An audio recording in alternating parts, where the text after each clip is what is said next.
خوش آمدید۔ آج ہم ایک بہت ہی دلچسپ سوال پر بات کرنے والے ہیں۔ کیا ایسا ہو سکتا ہے کہ کائنات کی پوری کہانی، اس کا سارا ماضی اور مستقبل صرف ایک لمحے میں قید ہو؟ یہ خیال کہ ریاضی کی مدد سے ہم مستقبل کی پیشین گوئی کر سکتے ہیں، صدیوں سے بڑے بڑے ذہنوں کو اپنی طرف کھینچتا رہا ہے۔ تو چلیں اسی راز کو سمجھنے کی کوشش کرتے ہیں۔ یہ ایک بہت بڑا سوال ہے نا؟ مطلب صرف ایک لمحے کی تصویر دے کر ایک سنیپ شاٹ سے پورے وقت کی فلم کا اندازہ لگا لینا، یہ کسی سائنس فکشن مووی کی طرح لگتا ہے، لیکن یہی وہ بنیاد ہے جس پر فزکس اور ریاضی کا ایک بہت ہی حقیقی اور طاقتور تصور کھڑا ہے۔ اچھا، اس کو سمجھنے کے لیے ان سادہ مثالوں کے بارے میں سوچیں۔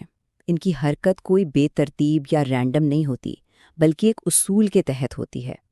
تو سوال یہ بنتا ہے کہ اگر ہمیں کسی بھی ایک لمحے میں، بالکل ایک لمحے میں، لہر کی شکل یا تار کی پوزیشن کا پتہ چل جائے تو کیا ریاضی ہمیں اس کا پورا ماضی اور مستقبل دکھا سکتی ہے؟ اس راز سے پردہ اٹھانے کے لیے ہمارا سفر کچھ یوں ہوگا۔ ہم پہلے حرکت کی ایک جھلک دیکھیں گے، پھر کائناتی رول بک یعنی ریاضی کو سمجھیں گے، کوشی کے اہم سوال کی گہرائی میں جائیں گے، اور آخر میں یہ بھی دیکھیں گے کہ یہ پیشین گوئیاں کب اور کیوں ناکام ہو جاتی ہیں۔ تو سب سے پہلے آئیے اس بنیادی خیال کو سمجھتے ہیں کہ ایک لمحے کی معلومات میں آخر کتنی گہرائی چھپی ہو سکتی ہے۔ دیکھیں، یہ کوئی صرف ایک دلچسپ ذہنی کھیل نہیں ہے، یہ کائنات کو سمجھنے کے ہمارے پورے طریقے کی بنیاد ہے۔ یہ ہمیں بتاتا ہے کہ کائنات میں کچھ بھی بے ترتیب نہیں ہے، بلکہ یہ کچھ اصولوں کے تحت چلتی ہے، ایسے اصول جنہیں ہم نہ صرف سمجھ سکتے ہیں بلکہ مستقبل کی پیشن گوئی کے لیے استعمال بھی کر سکتے ہیں۔ لیکن سوال یہ ہے کہ ہم یہ پیشن گوئیاں کرتے کیسے ہیں؟ اس کے لیے ہمیں کائنات کی زبان کو سمجھنا ہوگا، یعنی ریاضی کی زبان کو۔ اچھا، تو پارشل ڈفرینشیل ایکویشن؟ مانتا ہوں کہ نام تھوڑا ڈراونا لگ سکتا ہے، لیکن گھبرانے کی ضرورت نہیں۔ اس کا بنیادی آئیڈیا بہت سیدھا ہے۔ سوچیں کہ یہ ایک طرح کی رول بک ہے، ایک ہدایت نامہ جو کسی بھی چیز کو بتاتا ہے کہ اسے وقت اور جگہ میں کیسے برتاؤ کرنا ہے، جیسے گرمی کیسے پھیلتی ہے یا پانی میں لہر کیسے آگے بڑھتی ہے۔ یہ مساواتیں، یہ ایکویشنز اس سارے عمل کو کنٹرول کرتی ہیں۔ تو اسے یوں بھی کہہ سکتے ہیں کہ یہ کسی خاص صورتحال کے لیے فزکس کے قوانین ہیں جو ریاضی کی زبان میں لکھے گئے ہیں۔ مثال کے طور پر تالاب میں لہر کے لیے ایک پی ڈی ای بالکل ٹھیک بتا سکتی ہے کہ وہ لہر ہر پوائنٹ پر وقت کے ساتھ کیسے پھیلے گی۔ یہ اس لہر کے لیے اصولوں کی کتاب ہے۔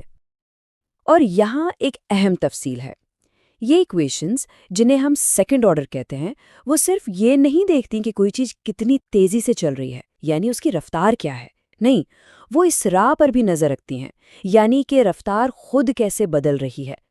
اور یہی اس راہ ہمیں حرکت کی پوری تصویر دیتا ہے، سیدھی لکیروں سے لے کر گھومتی ہوئی چیزوں تک۔ چلیں اس ساری معلومات کے ساتھ اب ہم مسئلے کے بالکل مرکز میں آتے ہیں، جس کا نام عظیم ریاضی دان آگسٹن لوئس کوشی کے نام پر رکھا گیا ہے۔ تو کوشی نے یہ بنیادی سوال پوچھا۔ اس نے کہا، ٹھیک ہے، اگر ہمارے پاس اصولوں کی کتاب یعنی پی ڈی اے موجود ہے تو ہمیں کہانی شروع کرنے کے لیے کم سے کم کیا معلومات چاہیے؟ اس کو ایک اور طریقے سے سوچیں۔ اگر ہمیں کائنات کا ایک مکمل کمپیوٹر سیمولیشن بنانا ہو تو اسے شروع کرنے کے لیے کون سے انپٹس دینے ہوں گے تاکہ وہ بالکل حقیقت کی طرح چلے؟ کشک اصل میں اسی بنیادی معلومات کی تلاش میں تھا۔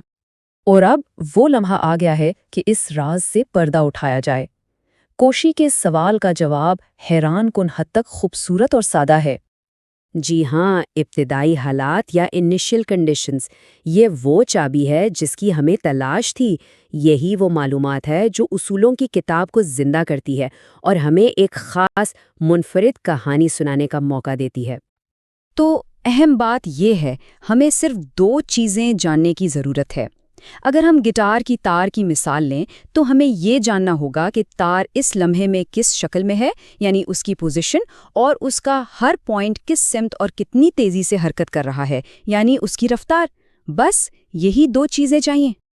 اور یہ بات بہت گہری ہے، ایک بہت ہی طاقتور ریاضیاتی ثبوت ہے جسے کوشی کووالیوسکی تھیورم کہتے ہیں، اور وہ اس بات کی گارنٹی دیتا ہے کہ اگر آپ کے پاس صحیح رول بک اور یہ دو ابتدائی معلومات ہیں تو صرف اور صرف ایک ہی ممکنہ ماضی اور ایک ہی ممکنہ مستقبل ہو سکتا ہے، کوئی دوسرا آپشن نہیں، کوئی ابہام نہیں۔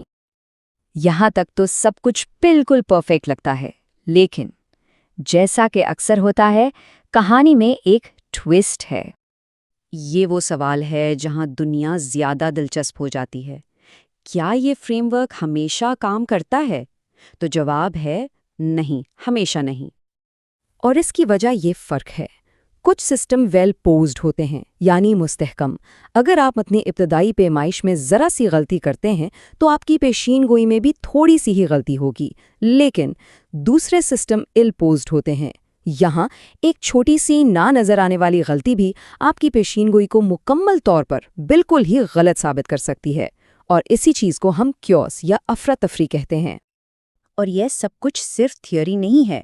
کوشی کا مسئلہ ہماری دنیا کو چلاتا ہے۔ یہ ہمیں موسم کی پیشین گوئی میں نظر آتا ہے، جو کیوس کی ایک کلاسک مثال ہے۔ اس کے بالکل برعکس ہوائی جہاز کے پروں کا ڈیزائن اور MRI مشینیں، یہ سب مستحکم نظاموں پر انحصار کرتی ہیں۔ یہاں تک کہ آئنسٹائن کے عمومی اضافیت کے نظریات بھی اسی ریاضیاتی ڈھانچے کو استعمال کرتے ہیں۔ تو ہمیں اس سب سے کیا سیکھنا چاہیے؟ کوشی کا کام ہمیں نہ صرف پیشن گوئی کرنے کا ایک طریقہ دیتا ہے، بلکہ وہ پیشن گوئی کی حدوں کو بھی واضح کرتا ہے۔ یہ ہمیں بتاتا ہے کہ کہاں یقین رکھنا ہے اور کہاں محتاط رہنا ہے۔ اور ہم اس بحث کو اس سوال پر ختم کریں گے: اگر کائنات کے کچھ حصوں میں افراتفری یعنی کیوس ایک بنیادی خاصیت ہے، تو کیا اس کا مطلب یہ ہے کہ علم کی کچھ ایسی حدیں ہیں جنہیں ہم کبھی پار ہی نہیں کر سکتے؟ یہ ایک ایسا سوال ہے جو ریاضی سے نکل کر فلسفے تک جاتا ہے۔